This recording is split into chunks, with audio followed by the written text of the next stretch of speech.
8. Looney Willison. During the prime of her acting and modeling career, Looney Willison was a stunning blonde bombshell. But her life spiraled out of control following her divorce from former Baywatch star Jeremy Jackson in 2014. The pair went their separate ways in a highly toxic and heavily publicized breakup after just 2 years of marriage. Willison vanished from the Hollywood scene following the split, and when she reappeared in the media 4 years later in 2018, she was practically unrecognizable compared to her former self. She'd been evicted from her home 2 years earlier for not paying the rent, and has been living on the streets of Venice Beach ever since. According to news reports, Willison suffers from untreated mental illness and a severe methamphetamine addiction. She's lost several teeth and reportedly went a year without bathing as a way to deter creepy men from violating her. Her worldly possessions now fit inside a shopping cart, and she's been seen dumpster diving for food and using drugs at homeless encampments. The troubled woman's friends have tried persuading her to enter rehab and have even offered to foot the bill for treatment at an upscale private rehab facility. But Willison's declined, and she's even said that she feels like nobody can really help her. And because it's against the law to force a homeless person off the street if they aren't posing an obvious threat to themselves or others, Willison's loved ones have no choice but to accept her decision to forego professional help. 7. Sheno Connor. Irish singer-songwriter Sheno Connor became a one-hit wonder in 1987 when her cover of Prince's Nothing Compares to You received the Billboard Award for the top world single of the year. Even today, it's an instantly recognizable song to many. O'Connor saw continued success with her next several albums, but she never skyrocketed to the level of stardom she saw at the beginning of her fame. During the early 2000s, she began to struggle with a chronic pain disorder called fibromyalgia and retired from her music career. She went back to singing after getting her symptoms under control, but pursued a less mainstream path and spent much of her remaining years contributing to charity through her music. But behind O'Connor's accomplishments and giving spirit, troubles were lurking. She suffered from lingering childhood trauma, bipolar disorder, borderline personality disorder, depression, and a host of other medical and mental health issues. And in 2017, the troubled singer was reduced to living in a motel room in New Jersey, where she filmed the disturbing video of herself having a breakdown. Her emotional struggles only worsened significantly in 2022, when her son passed away. O'Connor's decades-long battle against the adversity that life threw at her came to a sad end in July of 2023, when she passed away at her home in London at just 56 years old. Her cause of death hasn't been revealed, but authorities don't suspect foul play. Since then, she's been honored by numerous musicians, while others have criticized mainstream artists for failing to praise O'Connor at a time when it mattered most, when she was still alive. 6. David Milch. If you're a fan of the Deadwood or NYPD Blue TV series, you have American writer and producer David Milch to thank for their creation. While he may not exactly be a household name, he's the brains behind both shows and has been praised for his brilliance. Milch was born and raised in the blue-collar city of Buffalo, but he had bigger ambitions than settling down in his hometown region and living an average existence. During the 1960s, he left the sleepy pace of Western New York for an Ivy League education at Yale. He became a distinguished writer during his early adulthood and went on to make a fortune from his award-winning projects. The successful showbiz writer experienced numerous hurdles over the years. He reportedly suffers from bipolar disorder, and in the 1990s, he was diagnosed with a heart condition, which led to him having a heart attack on the set of NYPD Blue during an argument with actor David Caruso. And to make matters even worse, Milch was diagnosed with Alzheimer's disease in 2015. The following year, a lawsuit revealed allegations that he had gambled away the bulk of his $100 million fortune, causing him to lose homes. He also owed the IRS $17 million and was so strapped he was on a $40 per week allowance. Milch is now 78 years old and resides in an assisted living facility in Los Angeles. his living conditions are modest, according to New York Times reporter Dave Itzkoff, who interviewed Milch in 2022. But the former writer-producer seems grateful for simple things like receiving visitors, and he still has a strong base of supporters who continue to ensure that his talent doesn't go unrecognized. 5. Dennis Rodman. American former pro basketball player Dennis Rodman is known for being equal parts talented and eccentric. Described on the official NBA website as arguably the best rebounding forward in NBA history, he's undoubtedly a basketball legend. But even the most skilled athletes and performers are human at the end of the day, and Rodman's no exception. Dennis Rodman's dysfunction was never exactly a secret. In fact, much of his controversial personal life has played out in public view. He struggled deeply with alcoholism over the years and has made headlines numerous times for his outrageous booze-fueled behavior. And in addition to multiple failed rehab stints, Rodman's been accused of assault by several women. He settled at least one lawsuit out of court and has also been arrested for numerous alleged crimes, including a hit and run, drunk driving, battery, and public intoxication. As of 2012, Rodman was reportedly so broke that he could barely afford his living expenses. At the time, he owed over $800,000 in back child support payments for his 2 kids. One of the reasons he fell so far behind was because he got scammed out of over $1 million by a professional con artist who he trusted with his money and believed was making the child support payments on his behalf. That same year, Rodman was accused of stealing clothing and a crystal from a yoga studio. He denied the theft allegations, but his situation didn't seem to improve over the following years. As of 2023, he's reportedly worth an estimated $500,000, which may sound like a lot of money to the average person, but it's almost nothing compared to what Rodman was worth at the peak of his career. Between 1996 and 1997, he was making around $9 million annually and was worth somewhere around $27 million. 4. Clarissa Dixon Wright. Clarissa Dixon Wright was born into money during the late 1940s. Her father was a surgeon to the royal family, and her mother hailed from a wealthy and highly respected family from Singapore. Thanks to the opportunities that were afforded to her, Dixon Wright became a lawyer at a young age, and she'd later claimed that she was the youngest woman to ever become a lawyer in England at the age of just 21. But records show that she was actually 23 at the time. Either way, it was a noteworthy and rare achievement for a woman of any economic background, especially at a time when gender equality as we know it today didn't exist yet. Following her mother's death in 1975, Dixon Wright inherited £2.8 million, roughly the equivalent of £24 million in today's currency. However, she blew through her trust fund in just 8 years, during which time she began to struggle with depression and became an alcoholic.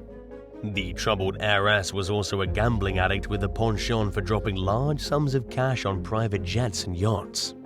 In addition to squandering her fortune, Dixon Wright was disbarred, and by the early 1980s she was homeless and couch-surfing between friends' houses. She worked a handful of average jobs in pub kitchens and as a cook and housekeeper, but she was fired from at least one of her gigs for her drunken behavior. Dixon Wright managed to turn her life around during the late 90s when she appeared on the British cooking show Two Fat Ladies. She became famous for her recipes, and for a short period she was even a household name. But she never came close to regaining the vast amount of wealth she once possessed. Dixon Wright passed away at the age of 68 in 2014, leaving behind a $43,000 estate. 3. John Daly. Back in the 1990s, just a handful of years before Tiger Woods rose to his iconic fame, John Daly was considered one of the best American golfers of all time. But his professional success was accompanied by an equal amount of controversy surrounding his personal life. Daly's battle with alcoholism was widely known, and he stood out from most professional golfers due to his unconventional style and attitude, which sharply contrasted with the traditional country club image that was typically projected. Daly also had problems that stayed largely out of the public eye. In fact, it wasn't until 2006 that the two-time major champion revealed in his autobiography that he suffered from a debilitating gambling addiction. He opened up even more about his struggles in 2014 when he revealed during an interview with journalist Graham Bensinger that he lost between $55 and $57 million from gambling between 1991 and 2007. Daly was an all-or-nothing kind of gambler, risking anywhere between $5,000 and $15,000 per hand at the blackjack table. He also blew millions of dollars on slot machines, including games that came at a price of $5,000 per spin. And like many gambling addicts, Daly was drawn to the excitement of the games. He got so absorbed by his betting that he spent days at a time playing slots and cards, getting up only to use the restroom. Once he got on a winning streak, he just couldn't bring himself to stop. There's no denying that Daly's adrenaline-fueled habit cost him a vast amount of money, but he refuses to look at the experience as an entirely bad thing. He's even gone as far as admitting that he had a lot of fun during his days of reckless spending. This lack of remorse may be due to the fact that unlike some people on today's list, Daly didn't lose every penny to his name. Although he'd undoubtedly be a lot richer if he'd held on to more of his fortune. He reportedly still gambles, but does a better job at keeping his spending in check by limiting himself to $25 pools on the slot machines. 2. Morino Connor. When people think of celebrities, famous actors, singers, and athletes tend to be the first figures who come to mind. But well-known politicians also qualify, and as the first female mayor of San Diego, Morino Connor certainly caught the attention of the media. During her time in office, which lasted from 1986 to 1992, she made headlines for walking alongside the mother of an AIDS patient during a gay pride parade. She was both celebrated and ridiculed for the symbolic act. In addition to her political fame, O'Connor was married to Robert O. Peterson, who founded the popular Jack in the Box fast food chain. The couple never had any children, and they had opposing political views, but they nevertheless had a strong bond. After Peterson's death in 1994, O'Connor was devastated to the point where she struggled to move on emotionally. Her grief was compounded by the deaths of several close friends over the following handful of years. O'Connor received a $93 million inheritance from her late husband, making her an extremely wealthy woman. But she coped with her grief in unhealthy ways, namely by becoming a gambling addict and squandering her fortune. Between the years 2000 and 2008, her gambling activity exceeded $1 billion. And like most problem gamblers, she lost more than she won and fell deeply into debt. At her worst, she lost $100,000 in a single day. To make up for her losses, O'Connor began pilfering money from a charity founded by her late husband. She allegedly stole an estimated $2 million before she was caught and arrested for money laundering, essentially leaving the non-profit broke. The disgraced former mayor took a plea deal and agreed to repay the full amount that she took, but she later blamed a brain tumor for her addiction. And now for number 1. But if you want to hear more bizarre and crazy stories, stay tuned after the video for some more content. 1. Phil Mickelson. American pro golfer Phil Mickelson has won dozens of events, including 3 Masters titles and 2 Professional Golfers Association PGA Championships. He spent more than 25 consecutive years on the list of the world's top 50 golf players. And in 2021, he became the oldest major PGA champion winner in history at the age of 50.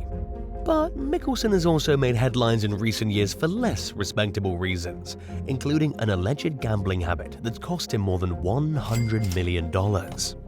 Many of these accusations came to light in 2023, following the publishing of gambling legend Billy Walters' book, Gambler: Secrets from a Life at Risk. According to Sports Illustrated journalist Michael Rosenberg, Walters and Mickelson were once friends, but apparently they had a falling out. By the time Walters' book came out, Mickelson had already admitted that he had a gambling addiction and that it put his lifestyle in jeopardy. Or, in other words, he knew that if he continued along his destructive path, he would likely lose everything.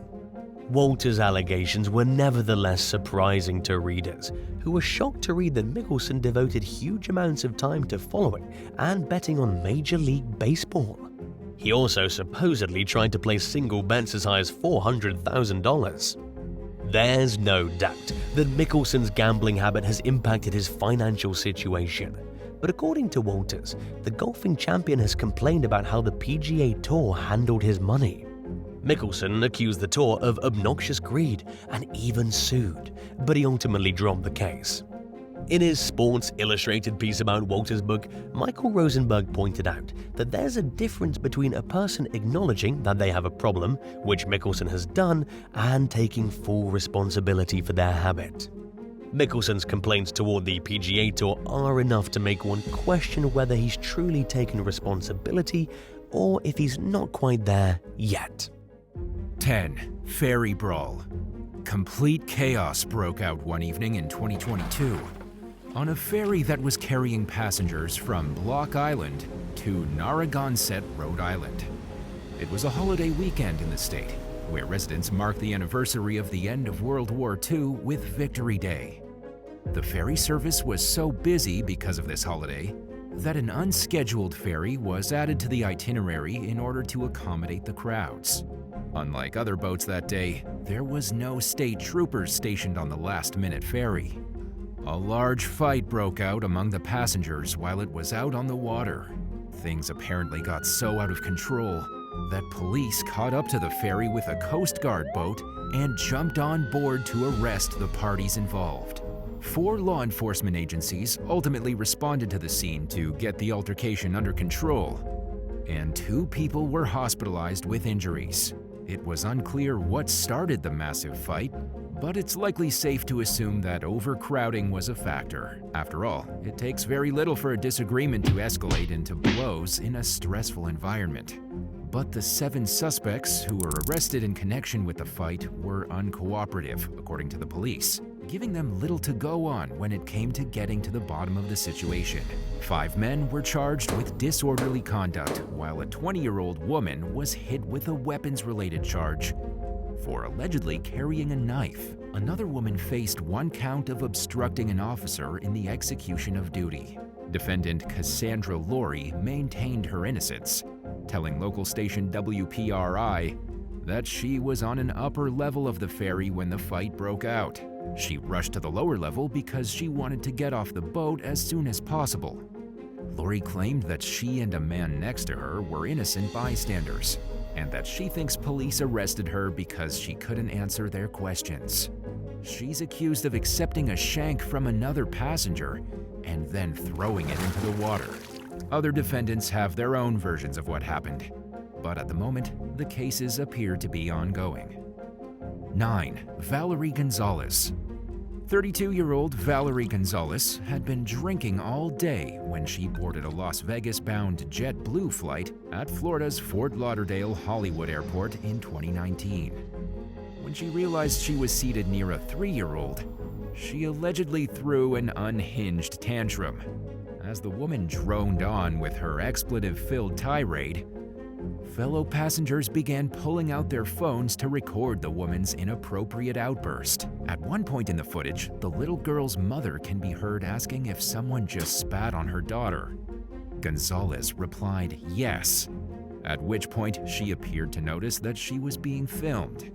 She then got up and left the plane while screaming angrily at the people around her, dropping F-bombs and telling them to enjoy their time in Vegas. Gonzalez allegedly tried re-entering the plane, telling airline staff that she refused to sit near a 3-year-old. She was accused of hitting airline employees, spitting on a passenger, and continuing to verbally abuse everyone around her as she got back onto the aircraft. However, she wouldn't be continuing on to Vegas as she expected. When officers boarded to arrest her, she refused to walk or follow their commands. So they put Gonzalez in a wheelchair with leg restraints and put a spit mask on her while taking her into custody. she ended up being charged with battery as a result of her inappropriate actions. 8. Bill Kutch. During the morning rush hour one day in 2009, Long Island Railroad passengers noticed that something was off about how the train was being driven. One customer later said that it seemed like a little kid was driving, especially with the way the operator was laying on the horn. The witness kept an eye on the enclosed driver's cab and waited for the door to open.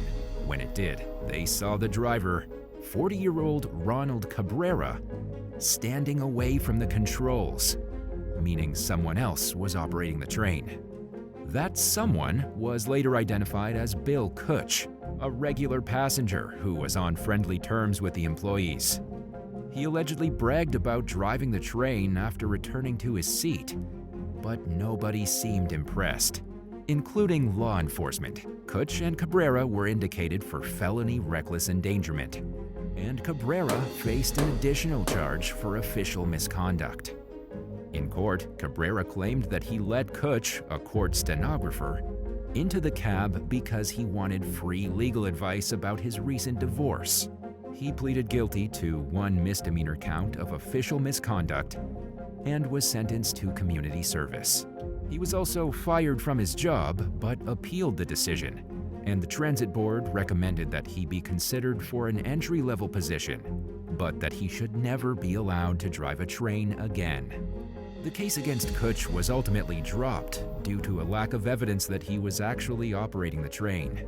7. Irene Tori. 42-year-old Irene Tori was on a Prosecco bender in 2018 when she rubbed up against a train conductor in Perth, Scotland. As a result, she was thrown off the train and was arrested, and eventually she was convicted in the case. 2 years later, Tori was accused of groping an Uber driver and making him touch her. It started when she began asking the driver intrusive questions about his personal life, like if he was married and if he cheated on his wife. As her bizarre behavior continued, the driver began recording the incident on his phone. Tori eventually leapt from the back of the car into the front passenger seat and offered the driver money to sleep with her. The disturbed driver pulled over and told her that she couldn't change seats when the car was in motion, but she ignored him and started touching him inappropriately. He removed Tori's hands, but she took off some of her clothing to expose herself to him. Tori then asked the driver to drop her off at her ex's house so she could persuade him to give her money and booze. When the car arrived, her ex warned the driver to be careful of Tori. He said he didn't want her at his home and instructed the driver to leave and take her with him. In court, Tori admitted to forcing the driver to touch her and making inappropriate remarks. She was subsequently sentenced to 3 years of supervision and publicly listed as an offender due to the nature of her crimes. 6. John McGee. While boarding a Philadelphia-bound flight in West Palm Beach, Florida in early 2023, 66-year-old John McGee allegedly claimed he had a bomb in his bag.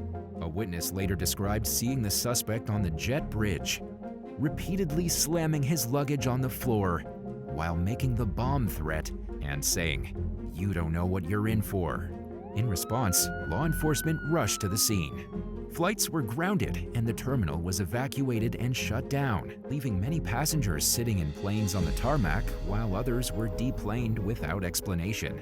Several people posted on social media about seeing unusual security activity and how they weren't being told what was going on. According to an affidavit, when a deputy asked McGee if he had said anything he should not have said while boarding, he reportedly said no, and that he didn't say anything about blowing up a plane. Officials found nothing suspicious in his bags, and the terminal was finally reopened 3 hours after the ordeal began. The flight to Philadelphia was delayed until the next day, and passengers were put up in hotels. In the meantime, McGee landed himself in accommodation at the Broward County Jail on charges of making a false report concerning planting a bomb, an explosive, or a weapon of mass destruction. 5. Charlie Meadows. When a passenger got out of his car without paying one day, Liverpool taxi driver John Gunning followed the man in his vehicle in an attempt to collect the fare he was owed. They got into a shouting match, and when the fare dodger began kicking his car, Gunning exited the vehicle and the men began to fist fight. Chaos ensued as people from nearby joined in the brawl and vandalized the taxi. At first, Gunning appeared to have subdued the non-paying passenger, later identified as 23-year-old Charlie Meadows. However, Meadows somehow gained the upper hand and then stabbed Gunning 3 times. In addition to being physically injured, Gunning's car was so damaged that it was no longer drivable.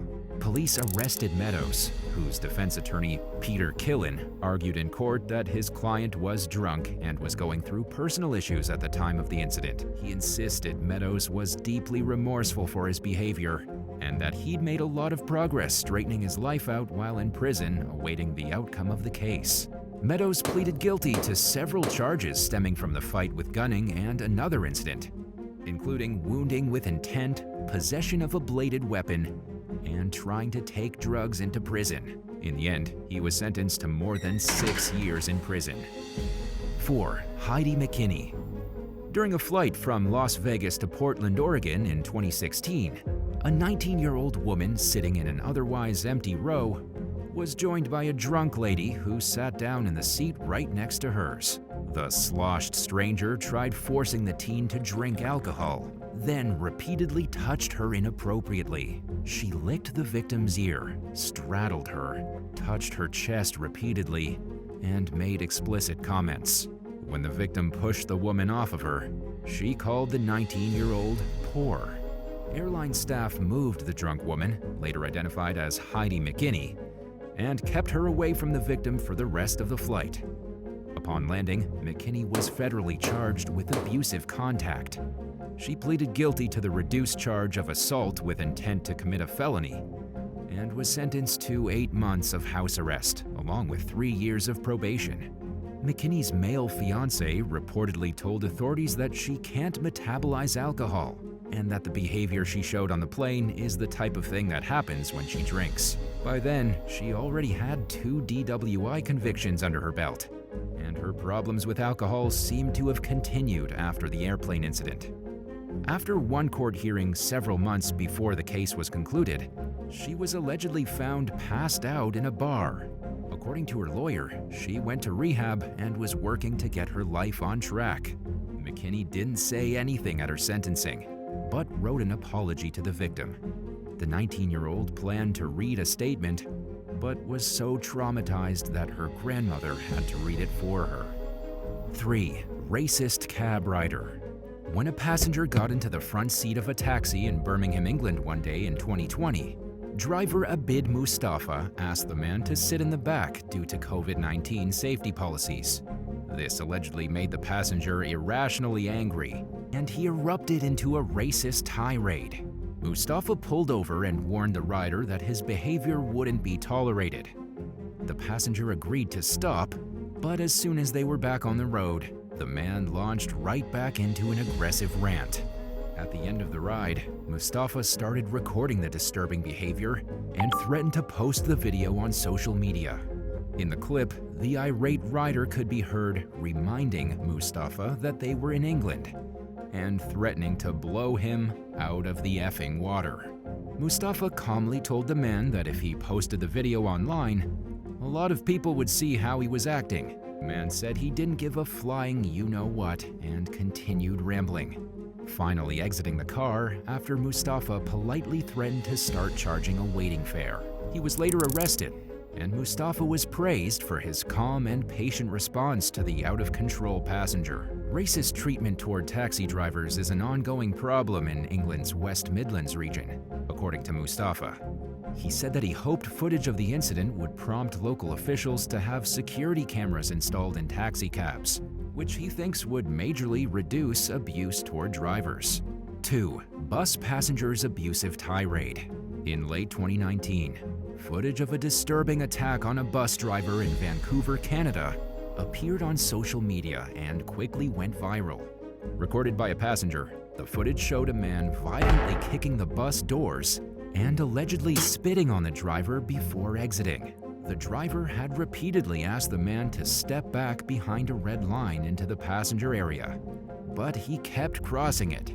When it became clear that the suspect wasn't going to cooperate, the driver pulled over and told him to get out of the bus, at which point he flew into a tantrum. Although the driver was physically unharmed, he was reportedly shaken up by the man's behavior. The ordeal came less than a day after transit workers in the area went on strike for better working conditions and wages. The region's transit union had also called for police to take action amid a disturbing spike in attacks on drivers. 2 days after the incident, police took a man into custody on a separate case under British Columbia's Mental Health Act and recognized him as the suspect involved in the event on the bus. He was arrested, but authorities were still investigating to determine whether to press criminal charges. But it's now more than 3 years later, and there hasn't been any new information released on the case. 1. Ariel Jean Jackson. In 2021, 32-year-old Ariel Jean Jackson allegedly got into an argument with a Southwest Airlines employee right as she boarded a New York-bound flight in Dallas. The employee ordered Jackson to leave the aircraft, but as she was exiting the plane, she got into another verbal confrontation with a different staff member. According to police, she punched the worker in the head with a closed fist, sending them to the hospital with injuries. Officers boarded the plane and took Jackson into custody on suspicion of aggravated assault. Authorities declined to reveal many details on the matter, citing an ongoing investigation, so it's unclear what the initial argument was about. But considering how quickly the decision was made to kick her off the flight, it's likely safe to assume that the disagreement was heated and escalated fast. If you had to choose, would you rather receive a $50 million payment knowing ahead of time that you would go broke in 10 years? Or would you choose to receive a modest but guaranteed salary for the rest of your life? Let us know what you think in the comments down below. And if you enjoyed this video, be sure to leave a like and subscribe to the channel. Thank you so much for watching, and we'll see you in the next one. Bye.